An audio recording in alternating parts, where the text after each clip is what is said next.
Saya pernah berpikir bahwa cinta hanyalah permainan yang bisa saya kendalikan, sampai hari itu tiba dan menghancurkan segalanya.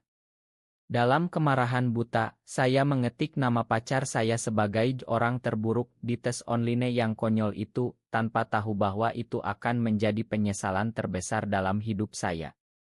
Dan ketika saya melihat dia terbaring lemah di rumah sakit, air mata saya jatuh tak terkendali, menyadari betapa bodohnya saya telah menyia-nyiakan hati yang paling tulus. Nama saya Ari, seorang pemuda biasa dari Jakarta yang bekerja sebagai desainer grafis di sebuah agensi kecil di kawasan Sudirman.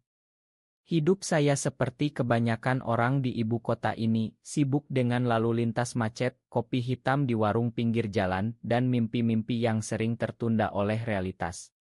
Tapi semuanya berubah ketika saya bertemu dengan Rama, pacar saya yang sekarang. Kami bertemu di sebuah festival musik India di Ancol, di mana angin laut bercampur dengan suara gitar akustik yang menyentuh hati. Rama adalah seorang guru sekolah dasar di pinggiran kota, dengan senyum yang bisa menerangi malam Jakarta yang gelap. Dia berasal dari Yogyakarta, tapi pindah ke sini untuk mengajar anak-anak miskin di slum area. Awalnya, hubungan kami seperti dongeng. Kami berjalan-jalan di Monas saat malam hari, berbagi cerita tentang masa kecil kami. Saya bercerita tentang bagaimana saya tumbuh di keluarga konservatif yang tak pernah menerima orientasi seksual saya, sementara Rama berbagi kisahnya tentang perjuangan melawan prasangka di desanya. Di Indonesia, menjadi gay bukanlah hal mudah. Kami harus sembunyi-sembunyi, bertemu di tempat-tempat rahasia, dan berpura-pura sebagai teman biasa di depan umum.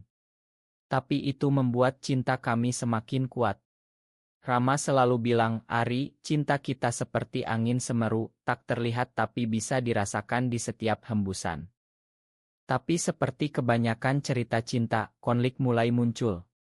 Rama sering kali terlalu sibuk dengan pekerjaannya. Dia mengajar anak-anak yang butuh perhatian ekstra, dan sering pulang larut malam. Saya merasa diabaikan, seperti bayangan yang tak pernah dilihat.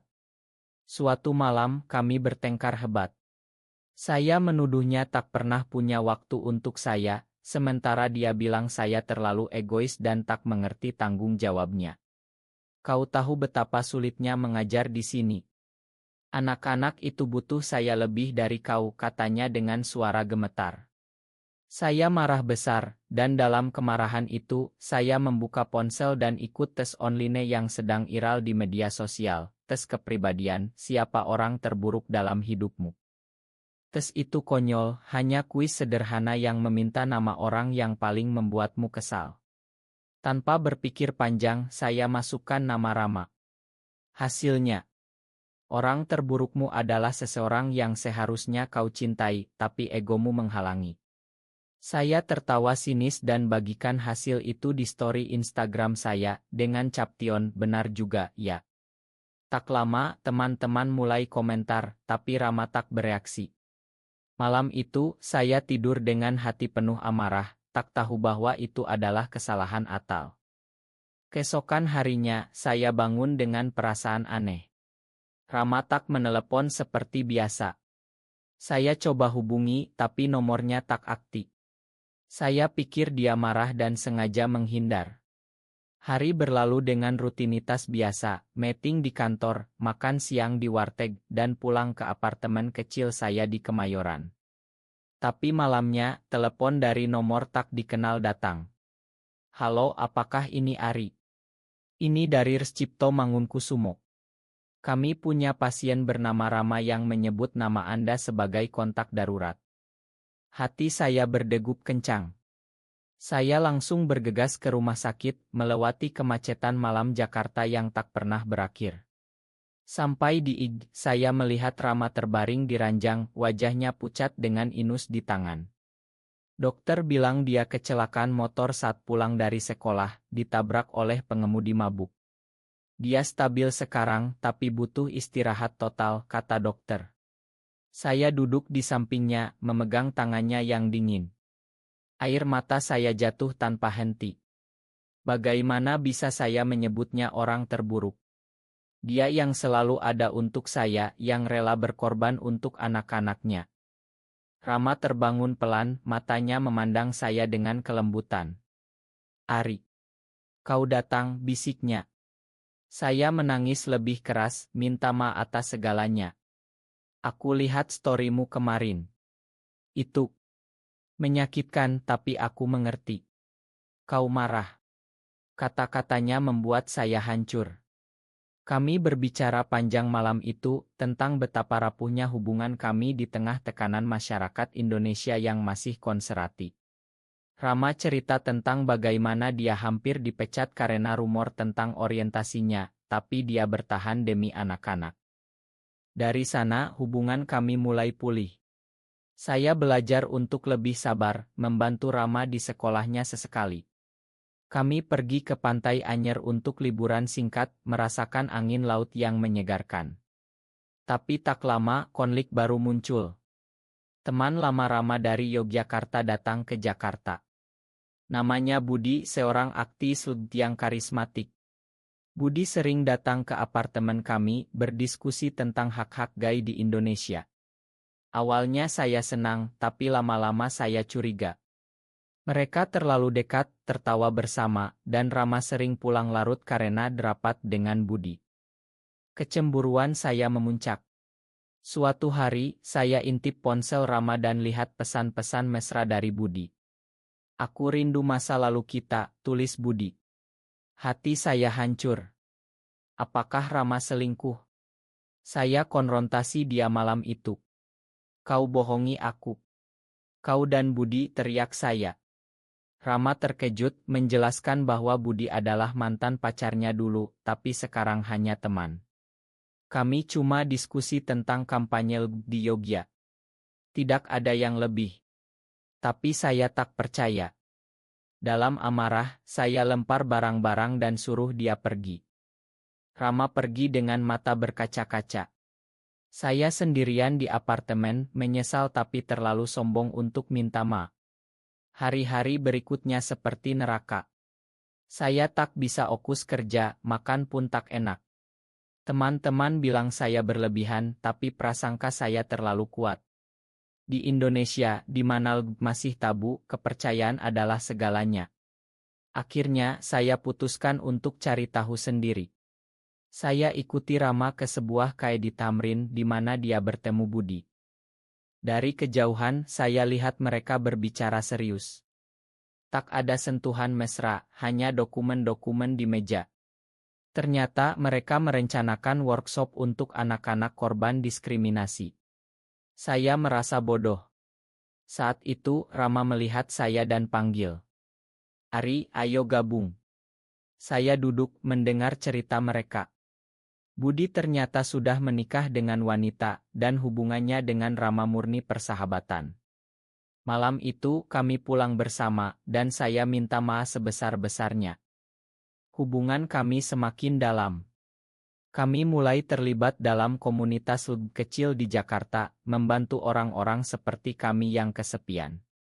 Rama ajak saya ke sekolahnya, melihat bagaimana dia mengajar dengan penuh kasih.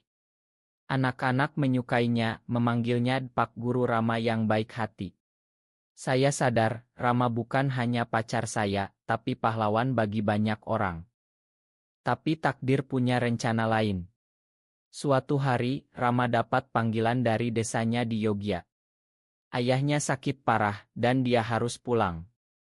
Aku harus pergi, Ari. Keluargaku butuh aku. Saya mengerti, tapi hati saya berat. Kami berpisah di Bandara Soekarno-Hatta, dengan janji akan bertemu lagi. Selama berbulan-bulan kami hubungi lewat video call, berbagi cerita. Tapi jarak membuat semuanya sulit. Rama bilang keluarganya mulai curiga tentang hidupnya, dan tekanan semakin besar. Akhirnya, hari yang ditakutkan tiba.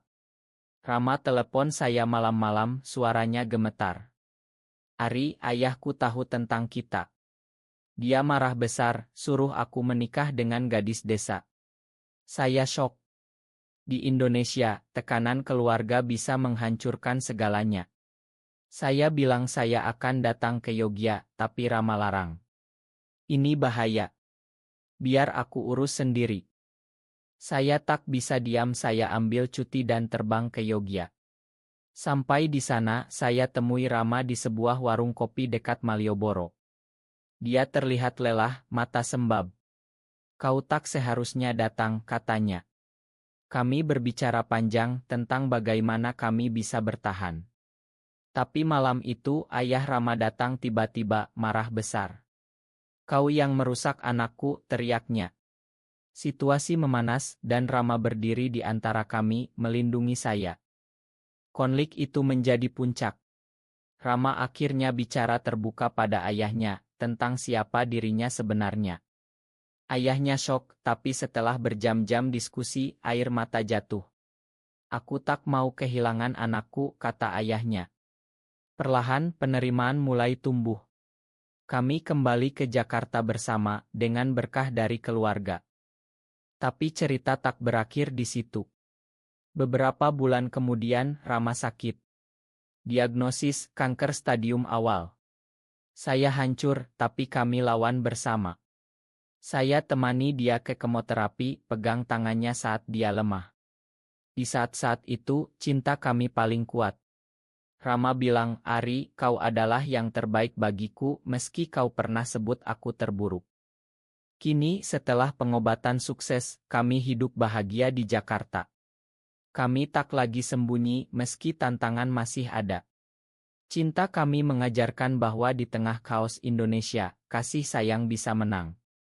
Hidup setelah diagnosis itu seperti roller coaster. Setiap hari penuh ketakutan dan harapan. Rama yang biasanya kuat, sekarang sering lelah setelah sesi kemoterapi. Saya tinggalkan pekerjaan sementara untuk merawatnya, memasak bubur ayam kesukaannya, dan membacakan cerita untuk mengalihkan pikirannya. Di apartemen kecil kami ciptakan dunia kecil di mana hanya ada kami berdua. Suatu pagi, Rama bangun dengan senyum lemah. Ari, ayo kita jalan-jalan ke Bogor. Aku rindu udara segar. Saya ragu, tapi dokter bilang boleh asal tak terlalu jauh. Kami naik kereta ke Bogor, menikmati pemandangan sawah dan gunung. Di kebun raya, kami duduk di bawah pohon rindang berpegangan tangan. Ingat pertama kali kita bertemu. Di Ancol, anginnya seperti ini, kata Rama. Saya mengangguk, air mata menetes. Aku takut kehilanganmu, bisik saya. Rama pegang wajah saya. Kita akan lawan ini bersama. Seperti kita lawan prasangka masyarakat. Di Indonesia, pasien kanker sering dianggap lemah, tapi Rama tunjukkan sebaliknya. Dia tetap aktif di komunitas meski dari rumah. Kami buat video online tentang pengalaman kami, berbagi cerita untuk menginspirasi orang lain. Responsnya luar biasa, banyak yang kirim pesan dukungan. Tapi ada juga hate comment. Gai dan sakit. Itu hukuman Tuhan, tulis seseorang. Itu menyakitkan, tapi Rama bilang, biarkan saja. Kita hidup untuk kita sendiri. Kekuatannya membuat saya semakin cinta. Suatu malam saat Rama tidur, saya ingat kembali tes online itu. Betapa konyolnya saya. Sekarang dia adalah yang terbaik dalam hidup saya. Konflik baru muncul ketika saudara Rama dari Yogya datang. Kakaknya, seorang ustadz, tak setuju dengan gaya hidup kami. Rama, kau harus tobat. Sakitmu ini pertanda, katanya. Rama marah, tapi saya tenangkan. Kami diskusi panjang dan akhirnya kakaknya paham bahwa cinta tak mengenal gender. Aku tak mau kehilangan adikku, katanya sebelum pulang. Setelah itu, Rama semakin baik. Dokter bilang kemoterapi berhasil dan dia masuk remisi. Kami rayakan dengan makan malam di restoran sederhana di Menteng. Terima kasih, Ari. Kau tak pernah tinggalkan aku, kata Rama. Saya peluk dia, merasakan kehangatan yang lama hilang. Hidup kembali normal, tapi dengan perspektif baru. Saya kembali kerja, Rama kembali mengajar. Kami rencanakan liburan ke Bali untuk merayakan kesembuhan. Di pantai Kuta, kami berjalan bergandengan, tak peduli pandangan orang. Angin Bali menyegarkan jiwa kami. Tapi takdir kembali uji kami. Saat di Bali, Rama dapat kabar buruk, kankernya kambuh. Saya hancur, tapi Rama tetap tenang. Kita sudah lawan sekali, bisa lagi. Kami kembali ke Jakarta, mulai pengobatan baru.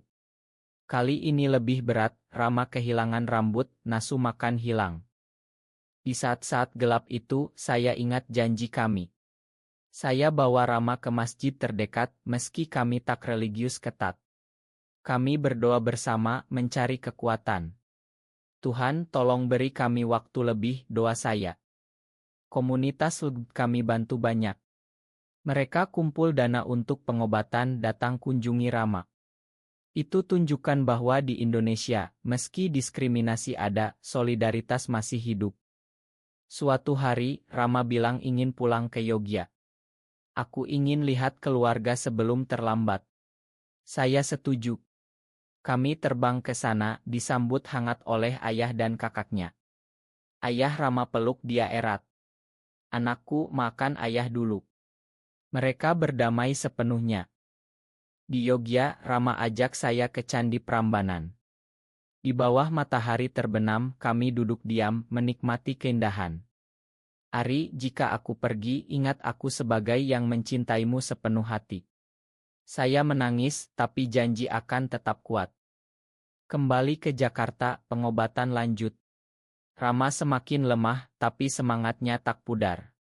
Saya baca buku-buku tentang cinta dan perjuangan untuk menguatkan kami. Akhirnya, mukjizat datang. Dokter bilang kanker hilang total. Kami menangis bahagia. Kita menang, Rama, kata saya. Kami rayakan dengan pesta kecil bersama teman-teman. Kini, kami hidup dengan syukur. Cinta kami lebih dalam, penuh pengertian. Di Indonesia yang penuh tantangan, kami jadi contoh bahwa cinta gay bisa indah dan manusiawi. Tapi cerita tak berakhir. Kami putuskan adopsi anak, meski sulit di sini. Kami bantu anak yatim dari komunitas. Hidup kami penuh makna. Rama, kau adalah yang terbaik. Ma atas tes konyol itu. Setelah kesembuhan total, hidup kami seperti lahir baru. Saya dan Rama pindah ke apartemen lebih besar di kawasan Tebet, di mana kami bisa punya ruang untuk mimpi-mimpi kami. Rama kembali mengajar dengan semangat baru, sementara saya promosi di kantor menjadi lead designer. Kami mulai rencanakan masa depan, mungkin buka sekolah kecil untuk anak-anak yang terpinggirkan. Suatu hari, Rama ajak saya ke Estial Budaya di Solo. Di sana, kami lihat pertunjukan wayang kulit yang menceritakan tentang cinta abadi. Seperti kita, bisik Rama. Malam itu, di hotel kecil, kami berbicara tentang pernikahan. Di Indonesia, pernikahan sesama jenis tak legal, tapi kami janji akan lakukan upacara simbolis dengan teman-teman. Tapi kebahagiaan itu terganggu oleh kabar dari Budi. Dia bilang ada ancaman dari kelompok radikal yang tahu tentang aktivitas kami. Hati-hati, Ari.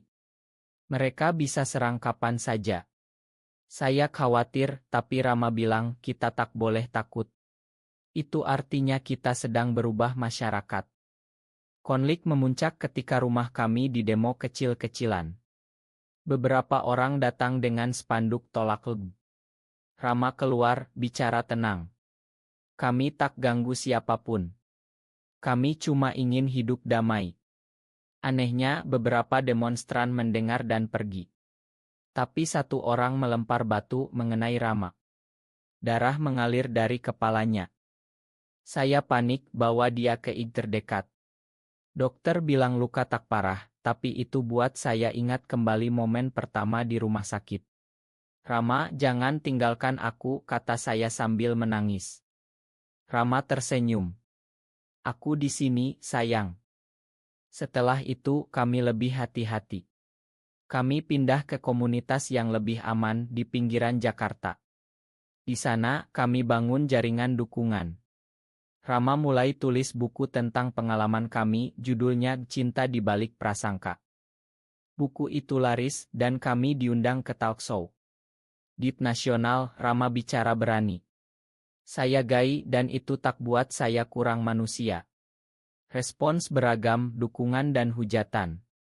Tapi itu buka mata banyak orang. Pribadi hubungan kami semakin romantis. Kami sering piknik di Taman Suropati berbagi mimpi. Rama bilang ingin punya anak meski sulit. Kami mulai proses adopsi melalui jalur tidak resmi. Tapi betrayal datang dari tempat tak terduga. Teman dekat saya, Andi, yang tahu rahasia kami, ternyata bocorkan ke media. Oto kami bocor online dengan judul sensasional. Guru gay di Jakarta. Rama dipecat dari sekolahnya. Saya marah besar pada Andi. Kenapa kau lakukan ini, tanya saya. Andi bilang dia iri dengan kebahagiaan kami. Kau punya segalanya, sementara aku sendirian. Itu pengkhianatan yang menyakitkan. Rama hancur, tapi tak menyerah. Kita buka sekolah sendiri. Dengan bantuan komunitas, kami bangun sekolah kecil untuk anak-anak miskin. Rama mengajar lagi dengan senyum yang sama. Perlahan hidup stabil. Kami lakukan upacara pernikahan simbolis di Pantai Lombok dengan teman-teman sebagai saksi. Aku janji selamanya bersamamu, kata Rama. Tahun berlalu, kami adopsi seorang anak yatim bernama Dito. Dia jadi cahaya hidup kami. Mengajarinya nilai-nilai toleransi. Tapi kesehatan Rama kembali goyah.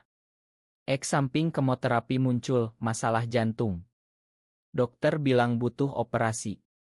Saya takut, tapi kami lawan lagi. Di ruang tunggu operasi, saya pegang tangan Rama. Kau harus kembali. Operasi sukses dan Rama pulih. Kini kami hidup penuh syukur. Cerita kami menginspirasi banyak pasangan gay di Indonesia. Kami tak sempurna, tapi cinta kami nyata. Di akhir hari, saya ingat tes online itu. Itu pelajaran, jangan biarkan amarah hancurkan yang berharga. Rama, kau adalah yang terbaik. Dengan Dito di rumah, hidup kami penuh warna. Anak kecil itu berusia 5 tahun, bawa tawa yang lama hilang.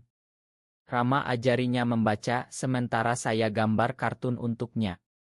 Di pagi hari, kami sarapan bersama di dapur, makan nasi goreng khas Jakarta. Tapi tantangan baru datang. Sekolah Rama dapat ancaman lagi dari kelompok konservatif. Mereka bilang sekolah kami promosi LGB. Rama tetap tegar. Kita ajar anak-anak tentang kasih sayang, bukan orientasi. Suatu malam, rumah kami dirusak. Kaca pecah, tulisan hinaan di dinding. Dito takut, menangis di pelukan Rama. Saya laporkan ke polisi, tapi respons lambat. Di Indonesia, kasus seperti ini sering diabaikan. Kami putuskan pindah ke Bandung di mana udara lebih sejuk dan komunitas lebih terbuka. Di sana, kami bangun ulang sekolah. Rama semakin populer sebagai pendidik inovatif. Romansa kami tak pudar. Kami sering jalan ke Dago, minum teh di kai kecil. Ari, kau masih yang pertama bagiku, kata Rama. Tapi pengkhianatan lain muncul. Kakak Rama yang dulu mendukung sekarang berubah. Dia bilang Rama harus pisah dari saya demi keselamatan keluarga. Ayah sakit lagi karena stres ini. Rama bingung tapi pilih saya. Keluarga sejati adalah yang menerima kita apa adanya. Konflik itu buat Rama stres, kesehatan jantungnya kambuh. Saya bawa ke rumah sakit di Bandung. Di IG lagi, saya menangis melihatnya. Jangan ulangi ini, Rama. Dia pulih dan kami lebih kuat. Kami ikut demonstrasi hak LGB di Jakarta, bawa spanduk cinta untuk semua. Tahun berikutnya, buku Rama diterbitkan internasional. Kami diundang ke konferensi di Singapura. Di sana, kami bertemu pasangan gay lain berbagi cerita. Kembali ke Indonesia, kami hadapi badai. Undang-undang anti diusulkan. Rama jadi aktis okal meski bahaya. Suatu hari, Rama hilang. Saya panik, cari kemana-mana. Ternyata dia diculik oleh kelompok radikal. Saya hubungi polisi, komunitas, semua. Setelah 2 hari mencekam, Rama ditemukan di pinggiran kota, babak belur. Di rumah sakit, dia cerita bagaimana dia lawan mereka dengan kata-kata. Aku bilang, kalian tak bisa hancurkan cinta. Itu jadi titik balik. Media liput cerita kami dan dukungan membanjir. Pemerintah akhirnya turun tangan, lindungi kami. Rama pulih dan kami lanjut hidup. Dito tumbuh jadi anak pintar, bangga dengan 2 ayahnya. Di usia kami yang menua, kami sering ingat masa lalu. Tes online itu jadi lelucon. Kau pernah sebut aku terburuk, goda Rama. Kau tahu aku bohong, jawab saya. Cinta kami di tengah Indonesia yang berubah jadi simbol harapan. Waktu berlalu cepat. Dito sekarang remaja belajar di SMA di Bandung. Dia tahu tentang kami dan dukung penuh. Ayah Ari dan ayah Rama adalah pahlawanku, katanya. Rama pensiun dari mengajar, Okus tulis buku kedua. Saya buka agensi desain sendiri, spesialis konten Lutriendly. Tapi kesehatan Rama menurun lagi. Jantungnya lemah. Dokter bilang butuh transplantasi, tapi datar tunggu panjang. Saya habiskan waktu dengannya, jalan ke Ciwidey, lihat strawberry yield. Ingat pertama kita bertemu, tanya Rama. Selalu, jawab saya. Konflik terakhir datang dari Dito. Dia jatuh cinta dengan gadis, tapi takut kami tak setuju. Ayah, aku strike. Kami tertawa, peluk dia. Kami cintai kau apa adanya. Rama masuk rumah sakit lagi. Kali ini serius. Di IG, saya pegang tangannya. Jangan pergi. Dia tersenyum. Aku selalu di hatimu. Malam itu, Rama pergi selamanya. Saya hancur, menangis berhari-hari. Pemakamannya di Yogyakarta dihadiri ratusan orang yang terinspirasi olehnya. Setelah itu, saya lanjut perjuangannya. Saya tulis biografi Rama, judulnya Pacar Terbaik yang Pernah Disebut Terburuk. Dito bantu saya, kami bangun ondasi atas nama Rama untuk bantu anak-anak LGB. Di akhir hidup saya sadar, cinta kami abadi meski penuh duka. Di Indonesia, kami buktikan bahwa kasih sayang menang atas segala. Terima kasih, Rama. Kau adalah yang terbaik. Hidup tanpa Rama seperti lubang besar. Setiap pagi, saya bangun dan rasakan kekosongan. Dito sekarang kuliah di UI, jurusan psikologi, ingin bantu orang seperti kami. Saya lanjut aktivisme, bicara di seminar tentang toleransi. Buku biografi Rama laris, diterjemah ke bahasa Inggris. Suatu hari, saya bertemu orang baru, tapi tak bisa ganti Rama. Cinta pertama itu abadi. Di usia tua, saya kembali ke Ancol, tempat pertama bertemu. Angin laut bawa kenangan. Kini Indonesia lebih baik, undang-undang lindungi LGB. Perjuangan kami tak sia-sia. Di akhir, saya ingat hoax itu, saya pernah pikir cinta bisa dikendalikan, tapi Rama ajar saya sebaliknya. Kisah kami berakhir dengan harapan. Cinta gay di Indonesia bisa indah, penuh makna manusiawi.